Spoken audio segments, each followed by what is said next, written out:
Hola, bueno, hoy es 5 de abril 2024. Les dije en el anterior video, pues, y me puse la camiseta para entrar en un tema de criminología. El hombre nace bueno y la sociedad lo corrompe, decía un gran filósofo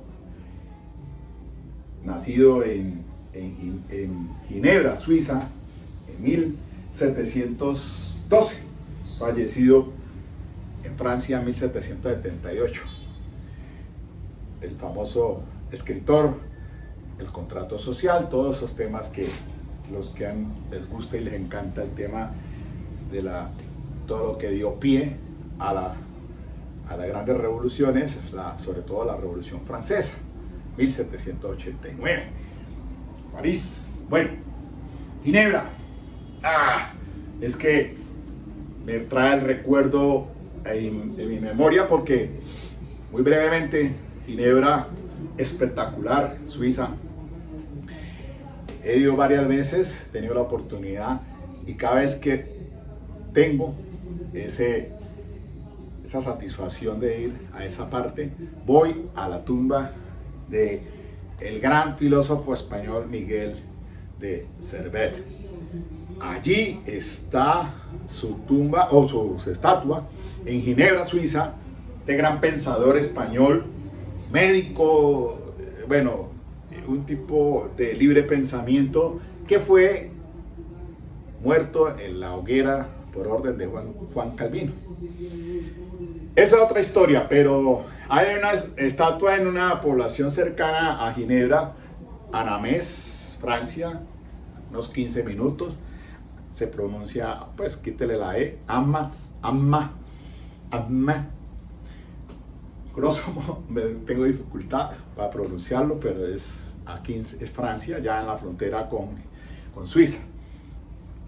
Por allá vive mi hermana, a la que pues, cuando puedo voy y la visito. Pero esa historia es interesante, la de Miguel de Cervet como filósofo español, de todo lo que pasó por allá muchos años. Él fue médico, se hizo médico de la Universidad en París, y hay estatuas sobre él en todas partes allí en Francia, evocando en memoria a ese gran filósofo. Pero eso es otra historia. La de hoy es que el tema ya voy por la mitad, yo voy en la mitad del libro, en la parte, el año más cruel, 1997. Este personaje que tanto daño le hizo a las familias colombianas, violó, mató, torturó tantos niños indefensos, sobre todo en el año 1997, casi que alrededor de unos 47 mató en diferentes partes de Colombia, uno por semana incluso, y de cómo este sujeto, al igual que el también tristemente célebre Daniel Camargo Barbosa, el monstruo del Chaquito, el monstruo de las vírgenes, al que le hice el seguimiento hasta la isla de Gorgona, para los vestigios que quedan hoy en día de ese establecimiento carcelario temible que funcionó 1960-1985, cuando el doctor Belisario Betancourt lo convirtió en una reserva natural. Pero este sujeto se voló de allá, cogiendo hacia Ecuador. Por allá continuó asesinando niñas, porque a diferencia de Garavito, este asesino serial, Daniel Camargo, era con las niñas, hasta que en fin lo cogen preso y por allá está enterrado, porque otro preso lo mató en la misma cárcel cuando lo cogieron las autoridades ecuatorianas. Lapso entre 1985 en adelante, porque él se logra huir de esa isla de la cárcel y no se supo más de él hasta que después apareció por allá cometiendo sus vejámenes, sus crímenes.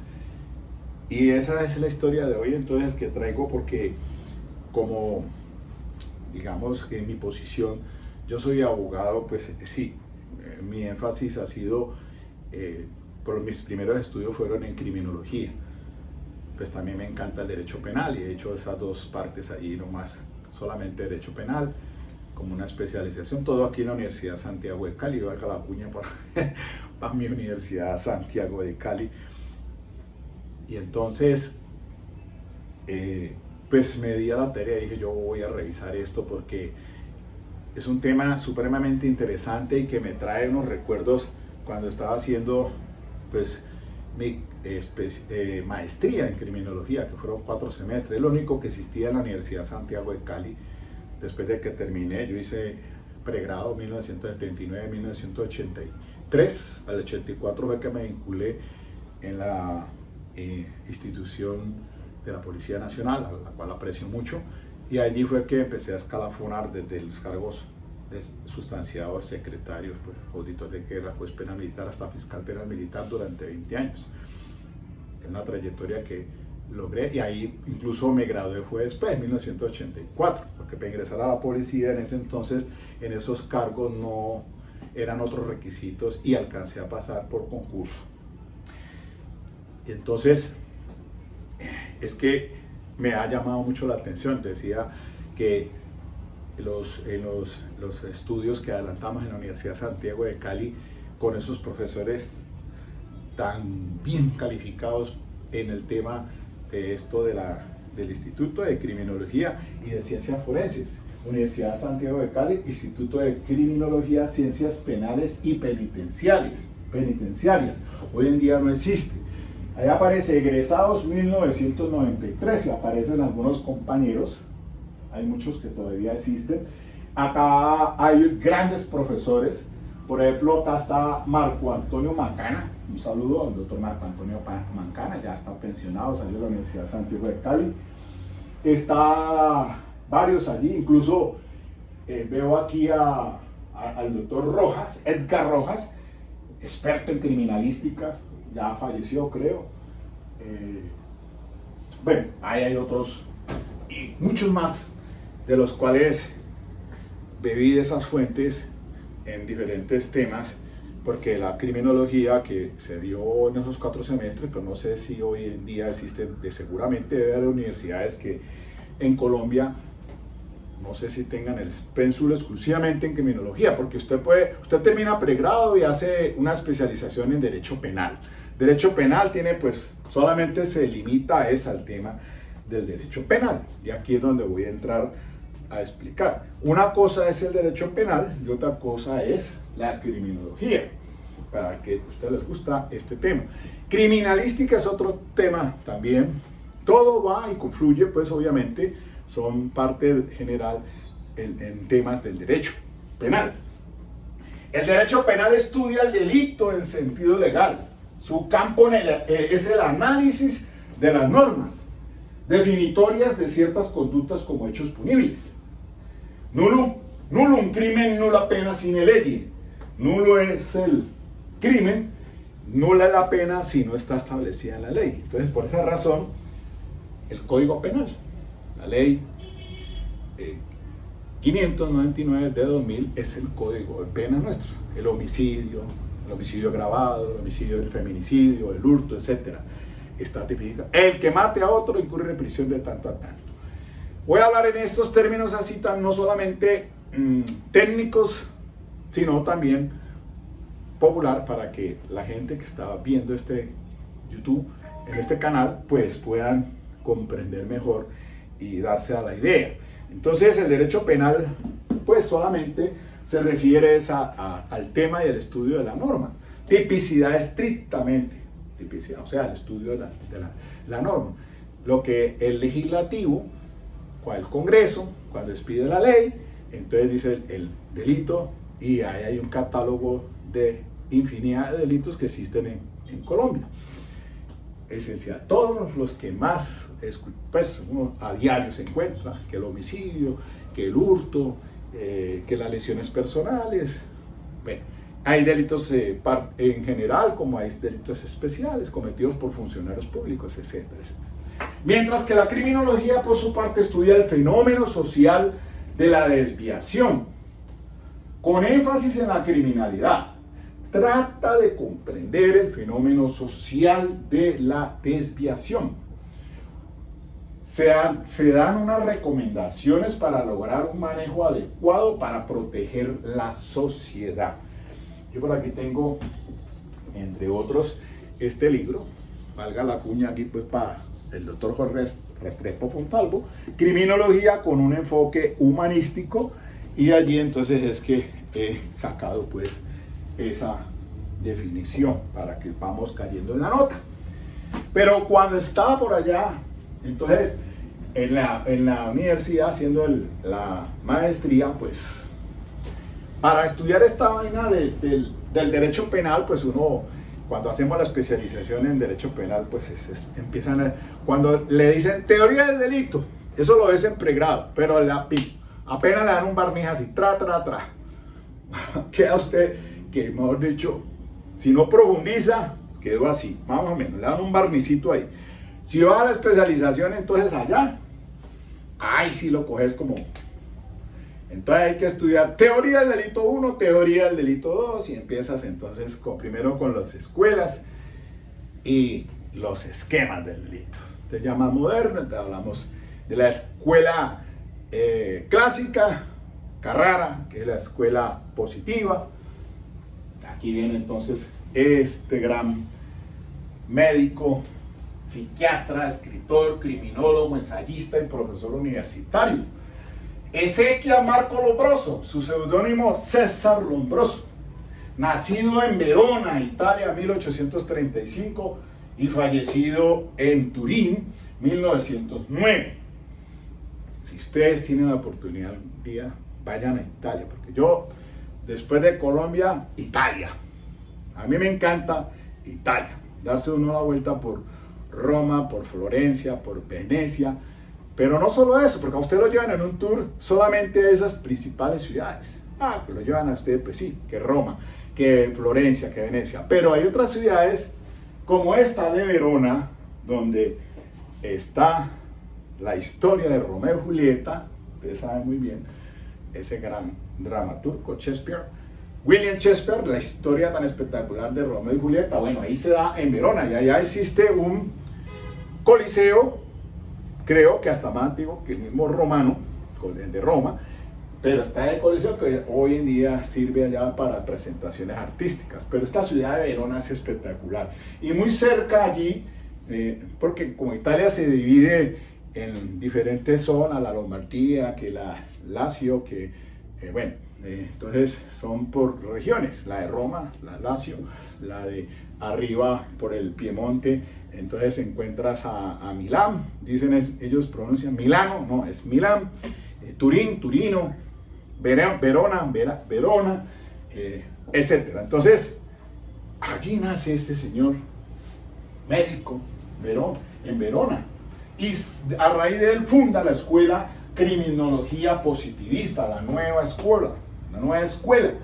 Un médico psiquiatra que se dedicó a ir de cárcel en cárcel, y él decía que los orígenes biológicos del crimen, planteó que las causas de la criminalidad están relacionadas con la forma, las causas físicas y biológicas. Entonces, que era un tema más bien de la persona, no el fenómeno, no tanto social. Hoy en día, pues se enfocan los estudios en los fenómenos sociales, pero ellos arrancaron diciendo que es la persona, que la persona tenía una, pues, características, y entonces empezaron a tomar, pues, la forma del cráneo, sus características. Eso era muy de ese entonces, estudiando todo este tema, y por eso entonces este gran médico, psiquiatra, criminólogo, arranca por ahí con el tema de los orígenes de la biología. Pero ahora que llego y me agarro a leer este libro de Mauricio Aranguren Molina, me parece supremamente bien documentado, chévere el libro. No había tenido oportunidad de hacer referencia al estudio de este señor Luis Alfredo Garavito, recientemente muerto por un cáncer, un tipo que nace por acá en Quindío, en Génova, 1957, y él falleció ahorita en el 2023, salió de allí, de la cárcel de Tramacuba, Valledupar, por un cáncer, la vista, creo que tenía un cáncer. Ese señor murió, tenía pues al día de hoy, en ese entonces, al año pasado, 2023, alrededor de, ¿qué? 66 años. Allá también está otro asesino serial, muy del Valle del Cauca, el conocido Manuel Octavio Bermúdez, desconocido para muchos más bien. Solamente el Garavito es el que cogió renombre mundialmente. El Garavito, un sujeto pues tenebroso por su forma de actuar, de todos los crímenes que cometió. Pero lo que me interesa entonces, para ir cayendo en la nota, entonces es que siempre la preocupación que nos nace a nosotros, ya que tenemos este enfoque criminológico, el hombre nace bueno y la sociedad lo corrompe, lo dijo Rousseau, Juan Jacobo Rousseau, Jean-Jacques Rousseau, suizo, Ginebra, Suiza. Bueno, ¿qué quiere decir? Pues es que, sin palabra más, palabra menos, que nace esa persona bien, bueno, pero que la sociedad lo corrompe. Esa es una hipótesis, y a raíz de esa, de lo que dijo este gran, ilustre escritor, pero cuando entro a estudiar aquí a leer a Mauricio Aranguren Molina, viene en a colación un psiquiatra colombiano, no lo conozco, Mauro Torres, dijo que la clave de la actitud asesina de Luis Alfredo Garavito puede estar en sus genes y su sorprendente linaje compulsivo. Mire, yo le voy a decir algo. Tanto Daniel Camargo, yo dije por eso que Fran Camargo, no, Daniel Camargo Barbosa, colombiano, el monstruo del Charquito, el asesino de las vírgenes, de las niñas.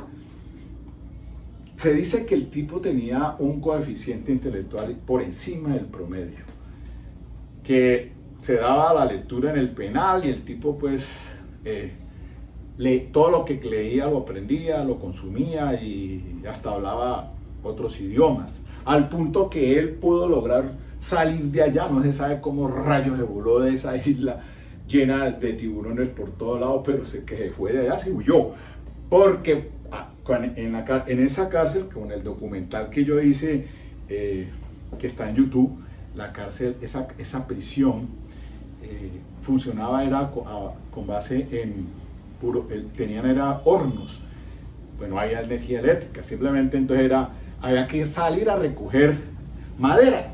Él se ganó la voluntad para poder salir del penal, iba y traía la madera. Posible, allí al parecer fue que empezó a fraguarse todo, a cranearse la huida de esa isla, en esas salidas, en una balsa, o quién sabe cómo rayos logró salir de allá. Eso no se explica, no se sabe bien. Él solamente se llevó a la tumba ese conocimiento, pero el que salió de allá huyó, y decían que él podía entonces haber aprendido todas las cartas de navegación al estilo antiguo, que era con las estrellas, etcétera, etcétera. Que salió de allá, salió el tipo, pero fue a seguir con ser un asesino en masa, como todos ellos coleccionistas, porque tanto Luis Alfredo Garavito, también un gran coleccionista, como lo era este otro sujeto, que era tristemente, y eso, pues coleccionista en el sentido de que Por ejemplo, Luis Alfredo Garavito iba con recortes de prensa,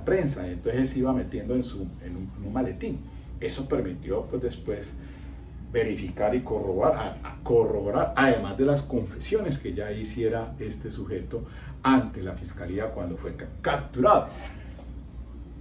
El común denominador de los dos, Daniel Camargo Barbosa, y también digo, me atrevo a decir que, de acuerdo a lo que he podido leer, este nómada de profesión, era un nómada porque no, hoy estaba aquí, mañana estaba en otro lado, pero tenía que un coeficiente alto, creo yo, sí, más que el promedio normal, para haber hecho todo, porque según lo que pues él he podido adelantar en la lectura, pues inició con esos crímenes.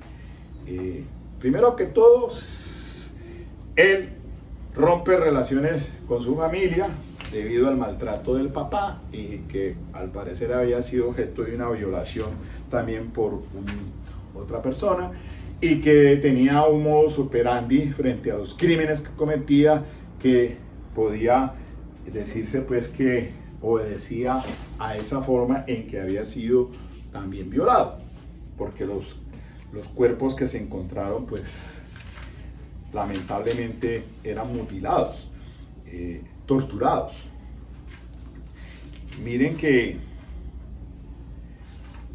efectivamente tenía que tener un coeficiente intelectual por encima del promedio para darse a ese trabajo de asesinar, por lo menos como se advierte aquí en la página 157 que voy, el año más cruel, 1997, 47 crímenes cometidos, uno por semana, y lo hacía hoy en Cali, mañana lo hacía en Jamundí, por allá después en Tuluá, otro día en Pereira, otro día en Tuluá. El caso más dramático que se reporta es ese donde se cometió el crimen de Ronald Delgado Quintero, un niño de 12 años, el 7 de junio de 1996, hallado destrozado sin gota de sangre afuera de Tunja, amarrado de pies y manos, violado y apuñalado 9 veces, presentaba cortes, había sido tasajeado en 49 partes con un arma cortopunzante, piernas, glúteos,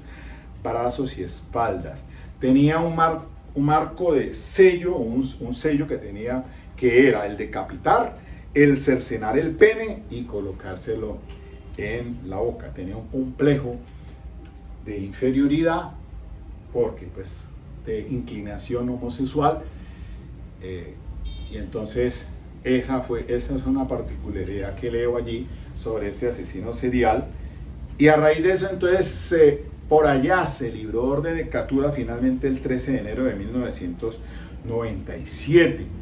Pues cometió un error craso de él, porque en esa oportunidad fue y sí alcanzó a rendir una declaración ante la fiscalía, y por esa razón, contando su nombre real, y por eso fue que le tocó cambiar después a Bonifacio Morera Liscano, porque logró huir a tiempo de que fuera aprehendido. Pero ahí empezó entonces a gestarse ya como que por parte de la fiscalía paquidérmica, una fiscalía que en ese momento pues desafortunadamente no estaba conectada con todos los casos que a nivel nacional se reportaban en iguales características, porque todos tenían un patrón común, pero como no estaban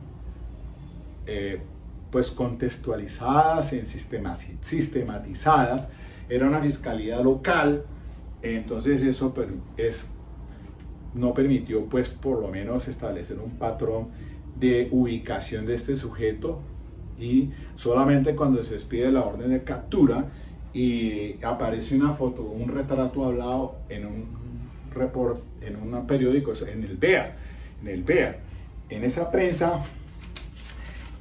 Y qué error tan tremendo, porque se publicó el 3 de diciembre del 96 un retrato hablado, y él lo vio.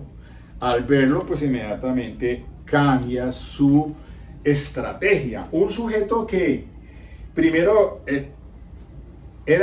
yo creo que este Garavito debían de darle el premio al mejor actor, porque es que un día era vendedor de artículos de ambientadores, y entonces se presentaba con gafas, con corbata, con maletín, y hasta le decían doctor en escuelas, haciéndose pasar por alguien de una organización no gubernamental que estaba recogiendo fondos, etcétera, etcétera. Ese fue su modus operandi en un principio. Después cambió, fue un franciscano, y entonces ya pues ese modus operandi, incluso como pidiendo limosna, y con eso se sostenía. Yo me pregunto, hombre, un sujeto de estos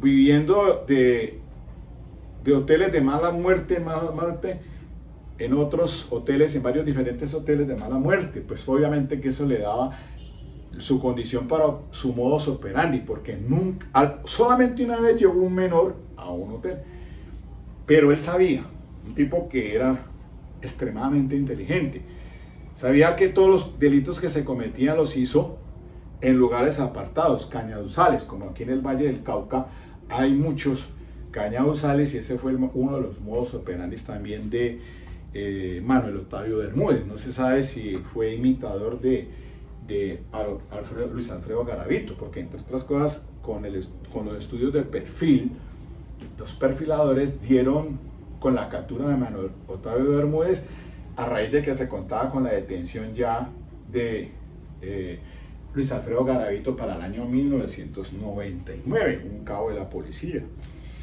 Entonces, lo que quiero decir es que hay unos patrones que primero que todo son personas con una inteligencia por encima del promedio. Aquí incluso pues me llama mucho la atención de que, miren ustedes, cuando por aquella época yo echándole cabeza, pues cuando salieron una película muy famosa, que yo creo que todos la vieron, que es El silencio de los inocentes. Ese silencio de los inocentes, en la que el actor principal es el Stephen Hawking, pues allí hace la interpretación de Aníbal Lecter, el silencio de los inocentes. Y después, pues este sujeto, Luis Alfredo Garavito, pues era maravillado viendo esa película, porque pues como que se identificaba con él. Y también hay otra película, Buffalo Bill, que recuerda la historia de Edward Hein, un psicótico que mató en serie. Aquí hay una expresión en el libro que encuentro muy interesante, que habla de el spree killer. Es un asesino que mata a varias personas en diferentes escenarios, en un tiempo relativamente breve. En Colombia, pues aquí miren, es que la crítica también para el tema del sistema judicial nuestro es que en Colombia, como suele suceder, cuando el número de víctimas es realmente exagerado, o los delitos deben ser extremadamente violentos para que las autoridades le pongan fin. Ese es el patrón. Y digan ustedes el caso de Johnny Rodolfo Leal, si acaso no llamó la atención esto, porque era a su señora madre y al estilista famoso Mauricio Leal. Eso ocupó toda la atención. De hecho, pues yo le hice todo el seguimiento a ese caso, pero obviamente no tanto por el sensacionalismo ni por el tema pues de saber qué es lo que había pasado o no, sino desde el punto de vista del trabajo que hizo el fiscal con el grupo de investigación criminal, porque yo ahí es donde me ubico en el tema del trabajo de los peritos, de toda la evidencia que ingresó al juicio oral y su valoración. Y por eso les decía la sentencia 43916 del 2016 de la doctora Patricia Salazar Cuellar sobre el tema de la incorporación de evidencia física, porque era un tema eminentemente relacionado con los hechos indicadores o prueba indiciaria. No había un testigo de visu, o sea, de vista. No había un testigo silente, no había las cámaras, no había nada.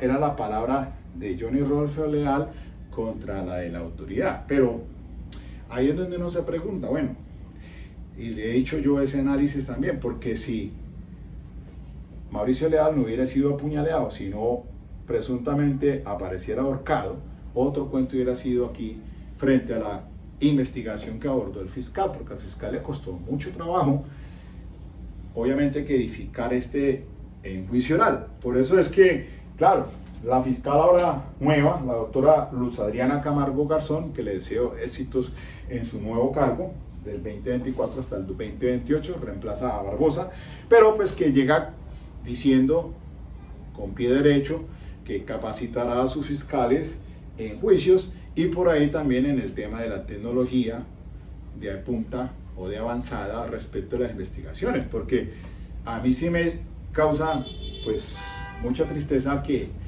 no haya todavía unos resultados frente a la muerte de Dylan Santiago, el niño que apareció pues en Bogotá, cerca a Bogotá, en Usme, y al día de hoy la fiscalía no ha reportado nada en relación con capturas allí. Bueno, esperar a ver entonces cuál es el tema de investigación de peritos. Por eso fue que me di a la tarea de hacer allí un audio video sobre el entomólogo, la importancia de ese perito forense.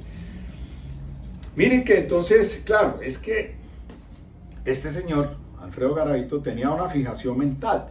Era un seguidor de Hitler, de Adolfo Hitler. Era un seguidor de Campo Elías Delgado Morales, el asesino de la pizzería El Poseto en Bogotá, donde se masacraron en ese restaurante 20 personas fuera de la mamá y de otra asesinaron un total de 28 personas. Casi que aplaudía eso y Luis Alfredo quería morir en esas condiciones también, que hubiera sido recordado, porque sí tiene una característica especial, son mentirosos, manipuladores, y su comportamiento, su conducta, que precisamente lo llevó a estar en establecimientos psiquiátricos. Él estuvo en Alcohólicos Anónimos, porque era un alcohólico, y era bajo esos efectos del alcoholismo que se le daba, lo que él dice, esos impulsos para cometer esos asesinatos. Estuvo en un establecimiento psiquiátrico en 2 oportunidades. Pero entonces, por eso les digo yo que lamentablemente eran los albores de la fiscalía, porque la Constitución Política del 91 pues crea la fiscalía. Y entonces este señor se da cuenta de que empieza primero violando, torturando y violando. Todavía no mataba. Y él, según la cronología, la ruta asesina la inició fue el 4 de octubre de 1992 y terminó el 21 de abril de 1999. 192 niños asesinados. Violación y tortura. Solamente violación y tortura, no hablemos de asesinato, lo hizo entre 1980 y 1992, un total como de 200 niños, más o menos. Único en el mundo con ese parámetro, pues es interesante para todos aquellos de política criminal y grupos interdisciplinarios que pudieran haberle hecho un estudio a este señor. No sé si en la cárcel durante el tiempo que duró, porque si estuvo preso, pues cuando ya le dieron captura, prácticamente duró que 20 y pico de años allá en la Tramacúa. Pues está demostrado que la sociedad, el Estado, al responder contra un asesino de estos serial, pues inmediatamente lo sacó fuera de circulación. Diríamos nosotros que así debería quedar para el manejo de esa conducta desviada, porque este es un sujeto enfermo. Y me le apunto más a la teoría del psiquiatra colombiano, menos en este tema de que el hombre nace bueno y la sociedad lo corrompe. No lo corrompieron, nació malo. Ya venía genéticamente mal porque su padre era alcohólico, maltratador, en fin, a falta ver su genealogía. Y ahí entonces me voy con César Lombroso, que fundó la escuela, la criminología positivista, al hablar pues de que esas conductas criminales están relacionadas a causas biológicas.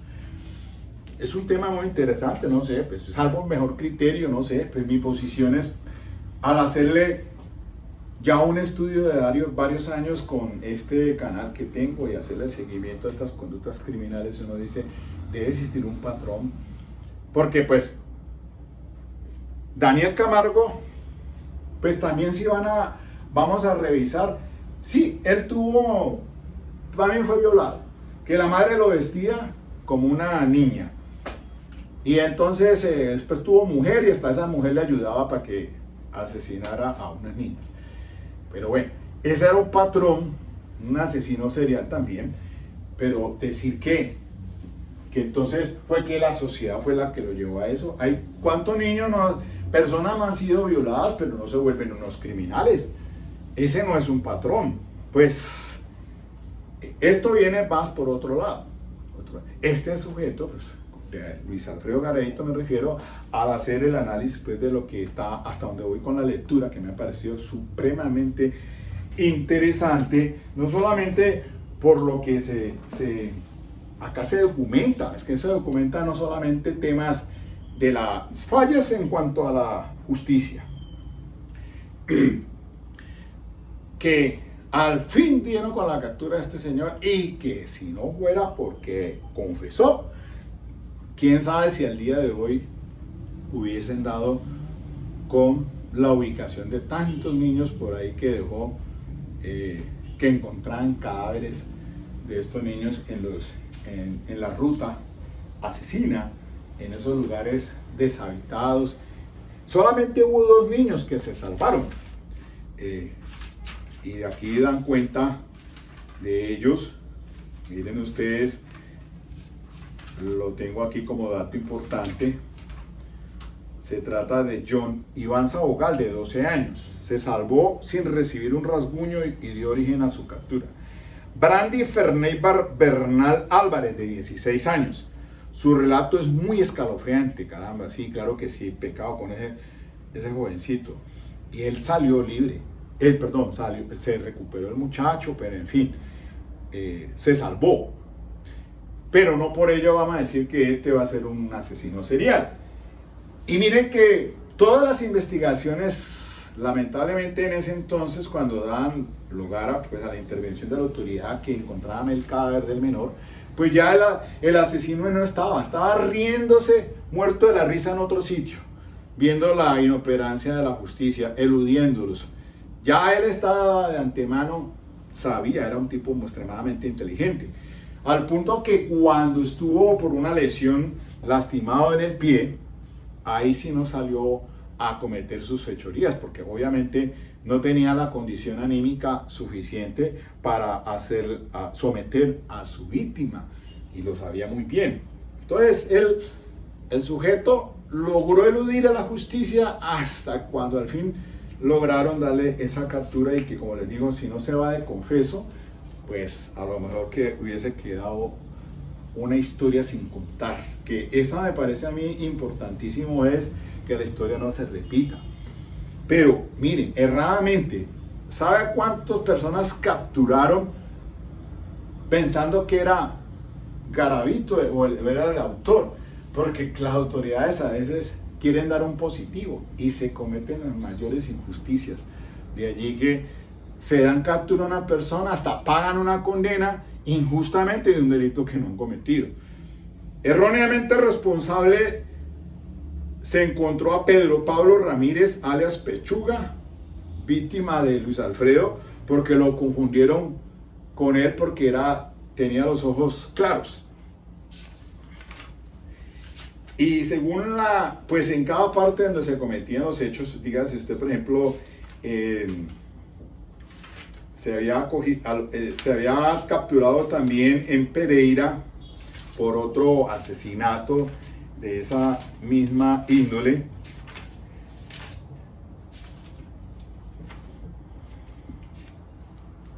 Allí, el 16 de noviembre de 1992, en Pereira se mató a un niño de las chanclas. Ese es el caso, así se reporta. Fue el primero de 33 en Pereira, cometidos por Garavito. Y acusaron erradamente a Víctor Manuel Quintana, el brujo.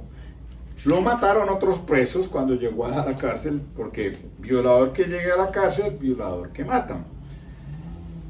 El niño de los tintos de 1994, Jaime Andrés González, 4 de febrero de 1994. Erróneamente fue condenado Nelson Bonilla Garzón como responsable de la muerte de Jaimito. Erradamente después fue condenado José Albeiro Jaramillo, un campesino cogido por allá en el Cartagena de Chairá, cerca de la selva del departamento del Caquetá, pero quedó en libertad por falta de reconocimiento de unos menores. Y así entonces, claro, como el comando de policía, pues a todo pulmón, dicen, se iniciaron las exhaustivas investigación a fin de dar con la captura, pero hay una recompensa de tanto, porque no tienen nada. Y así entonces, ese sonsonete que utilizan, repiten y repiten la misma cosa, pero la historia no cambia. El niño Dylan Santiago, ¿qué ha pasado con ese niño de 2 años encontrado con asfixia mecánica cerca a la casa de la que al parecer se le perdió la mamá?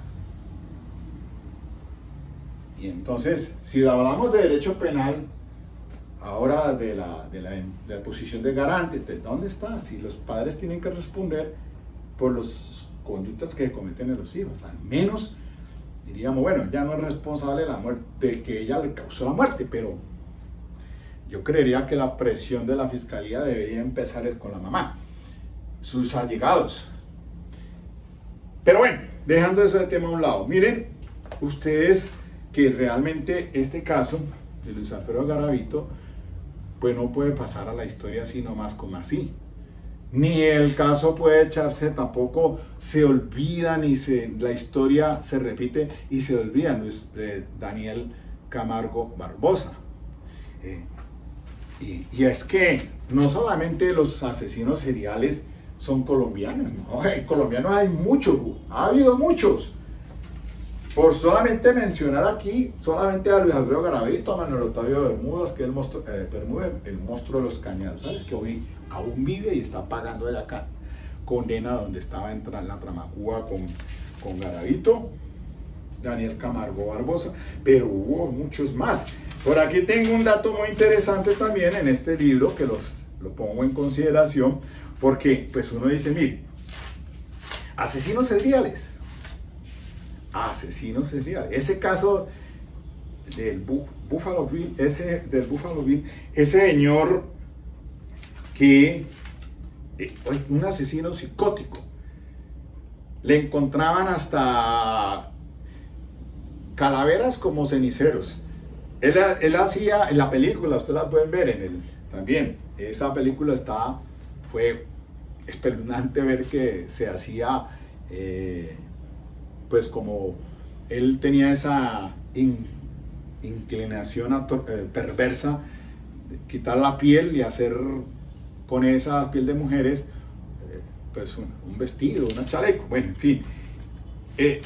Es que eso, por aquí, permítanme ustedes, asesinos seriales. Por aquí tengo, mire, los asesinos seriales, no es como el asesino psicótico y fetichista Charles Gerirens. Robaba interiores de las mujeres que atacaba y terminó matándolos a cuchilladas. Dejó un mensaje con lápiz labial en su víctima. Por amor de Dios, deténgame antes de que vuelva a cometer, no puedo controlarme. El depredador rojo, profesor de primaria Andrei Chikatilo en su natal Rostov, la Unión Soviética, antiguamente. Violó, torturó y dio muerte a más de 53 personas. La única diferencia fue el gusto por niñas, juveniles y algunas adultas. Detenido el 30 de noviembre de 1990 y ejecutado por el Tribunal de Justicia de Rostov el 15 de octubre de 1992. Coincidencias con Garavito en las fechas. Daniel Camargo Barbosa, les decía, de Anolaima, nacido en el 12 de enero de 1930, muerto el 13 de noviembre de 1994 en el penal García Moreno de Quito. El sádico de Charquito y el monstruo de los manglares, asesino de las vírgenes, del que les hice el seguimiento pues, en la prisión de Gorgona, del que se fugó, mató más de 170 niñas. Mató más de 170 niñas, disculpen. Eso es un caso que lo pueden ver ahí en YouTube, documental, en la Gorgona, prisión Gorgona. Edward Teodoro Hein, nacido el 27 de agosto del 2006 en Wisconsin, Estados Unidos, y muerto el 26 de julio del 84, asesino y profanador de tumbas en Estados Unidos. Inspiró la película Masacre de Texas. Pedro Alfonso López Olopera, el estrangulador de los Andes, ese es el colombiano. Mató a muchas personas entre Colombia y Ecuador. Pedro Luis Palacios, en su libro Psycho Killers, Anatomía de un asesino en serie, despeja una reflexión de fondo. Las dudas que se despiertan los psicópatas al mostrarse como corderos o arrepentidos.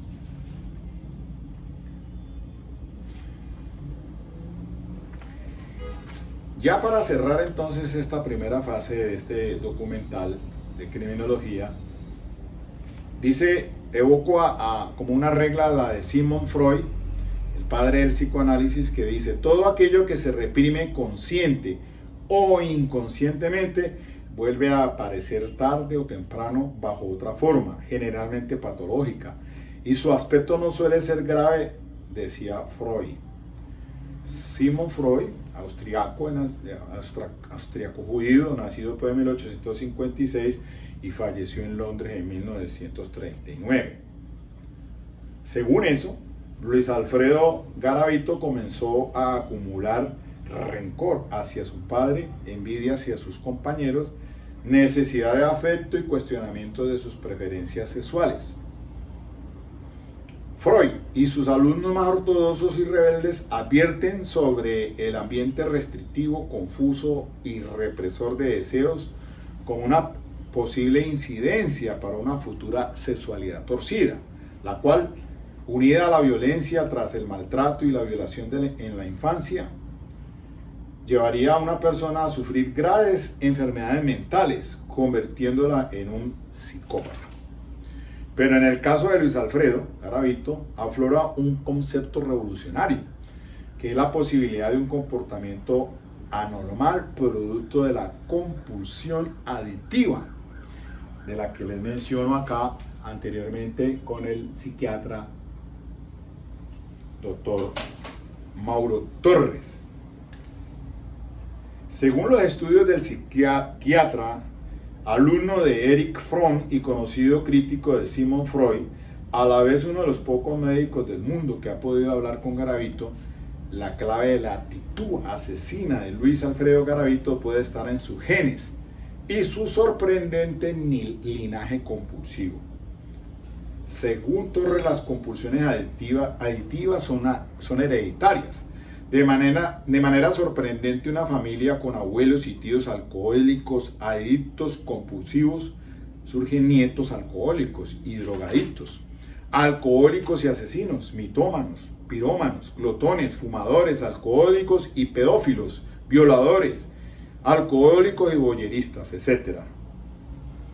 Este médico psiquiatra, después de estudiar por más de 30 años lo que denomina la tercera mentalidad y de analizar 637 árboles genealógicos de asesinos, violadores, prostitutas, alcohólicos y pederastas, etc., asegura poderse generar la misma compulsión adictiva de los ancestros y otras diversas e impredecibles.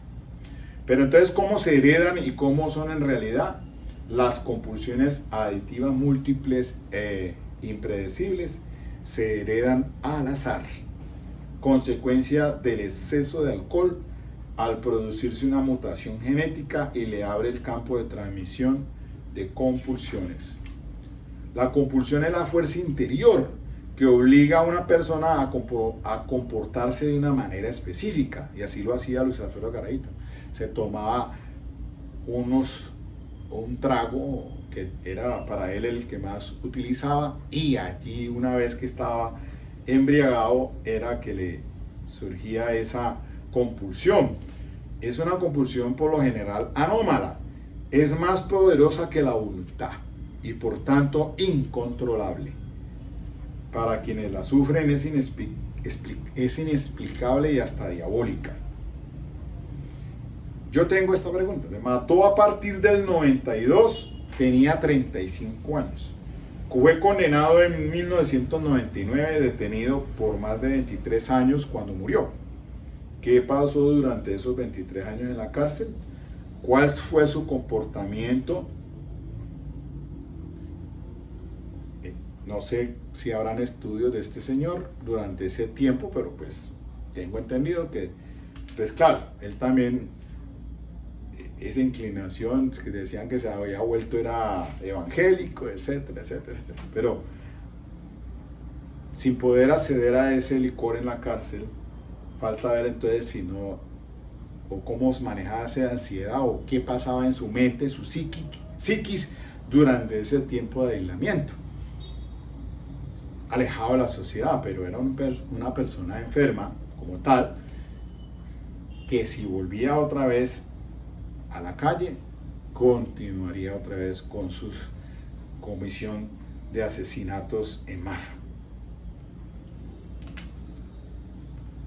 El hecho de encajar dentro de esta hipótesis científica, con la cual se podría pensar haber nacido para violar y matar, empujado por sus compulsiones adictivas heredadas, no quiere decir que la bestia no sea un criminal despiadado, un brutal asesino en serie y un psicópata que mataba a los niños para obtener placer, porque esa era cierto por la relación contra natura, o sea, anal, era que le daba el placer y llegaba hasta el orgasmo. No, posiblemente eso no lo alcanzaba a tener porque no se tenía una pareja, o si la tuvo se cuenta, pues no tenía relaciones con ellas. Dice que todas las compulsiones adictivas son placenteras, y aquí entró entonces lo que confesaba Luis Alfredo Garavito. Yo sentía como un descanso, me sentía bien haciéndolo esto a los menores. Les mordía las tetillas, les tasajeaba los brazos y por los lados de la nalga los quemaba. Encontró lo que realmente le producía un profundo placer: forzar a los niños, estrujarlos y arrastrarlos a la fuerza para violarlos al amparo de algún lugar boscoso. Descubrió que mientras más violencia ejercía contra ellos, más intensos eran sus orgasmos. Por eso comenzó a torturar a sus víctimas. Entonces, primero, no solamente violaba, después sumó tortura. Violó, torturó y mató. Pero además de violar, torturar, también mutiló al cortar genitales. Emulaba entonces, al ver el silencio de los inocentes, abriendo el abdomen de los menores. Qué triste. Le da a uno escalofrío solamente de escuchar esto. Pero pues queda en la historia, y aquí yo lo hago como un documental para que no se repita la historia. Primero que todo, pues enfocarnos, encontrar como criminólogos, hacer comprender el fenómeno social de la desviación y unas recomendaciones para lograr un manejo adecuado para proteger a la sociedad. Unas recomendaciones son investigaciones expeditas, oportunas y bien llevadas por parte de las autoridades judiciales. Por más poco que sea la evidencia física, hay que analizarla en su contexto para poder llegar entonces a arrimar a una conclusión. De allí que es el caso de Johnny Rodolfo Leal interesante, porque solamente es manejo de indicios, pero con indicios también se pudo condenar, y ese fue el resultado que se dio con el anuncio del sentido del fallo contra Johnny Rodolfo Leal, y que estaba pues para ahora junio la lectura de la sentencia por parte de la jueza, a ver cuántos años es que le van a endilgar. El 14 de junio a las 8 de la mañana. Ahí los espero con el canal de Foco Noticias de Florencio, a fin de hacer un panel con otros abogados, porque yo pues hice un cálculo allí, le doy 52 años, no los 60 que está pidiendo el fiscal, debido a unos patrones pues ahí para tener en cuenta en cuanto a la dosificación punitiva. Pero pues esto es lo que pasa en nuestra Colombia, al que hay que pues enfocar todos los esfuerzos, pienso yo, con la nueva fiscal que llega, con nuevos vientos, soplan, ojalá sean pues menos burocráticos y más operativos, que sean en realidad personas calificadas, que lleguen ahí por reconocimiento y que puedan hacer un buen trabajo, la fiscalía con su CTI, con sus peritos, para poder entonces evacuar tanto procesos por ahí que está como engavetado, porque es muy triste uno que sobre todo con los niños, niñas, adolescentes, que queden en la total impunidad por falta de una investigación bien llevada, oportuna, que fue lo que falló aquí en este caso de Alfredo Garavito, pues quizás por el momento cuando estaba comenzando muy precariamente esta fiscalía creada pues por la Constitución Política del 91, pero hoy en día no podemos excusarnos en ello. Creo que hoy en día se cuenta con un grupo muy bien calificado, que pueden llevar a cabo investigaciones que den claridad, porque la sociedad exige respuestas. No puede quedarse así. Que este señor, porque Luis Alfredo Garavito confesó que ellos son ese otro patrón que tienen, ¿no? Lo mismo fue Daniel Camargo, y por lo menos con Garavito se dio hasta con coordenadas la ubicación, a ver si lograron algunos cuerpos, se recuperaron para darle cristiana sepultura. Imagínense, es muy triste uno pues que Colombia tenga que contar esa historia, pues, pero sí, eso es lo que pasó. Y evitar a futuro, pues hay que mirar y trabajar mucho en estos temas, grupos interdisciplinarios, para que tengamos una sociedad más sana, una sociedad por lo menos con otra educación, un enfoque diferente, para que los niños de hoy no sean los delincuentes del mañana. Y más esa experiencia que tuve yo con los 5 años que duré en infancia y adolescencia, acá como defensor público en Cali, que me dejó pues un triste recuerdo de qué es lo que pasa allá con la ley 1098 del 2006, que es el Código de Infancia y Adolescencia. Entonces, allá hay un problema en el que hay que trabajar mucho para evitar que ese niño, ese adolescente, sea el delincuente del mañana. Bueno, después continuaré un poquito más de haciendo otras observaciones. Voy a leer el libro allí, a terminarlo, y de pronto habrá otro espacio académico con esto. Estoy mejor de la garganta. Uf. Chao pues.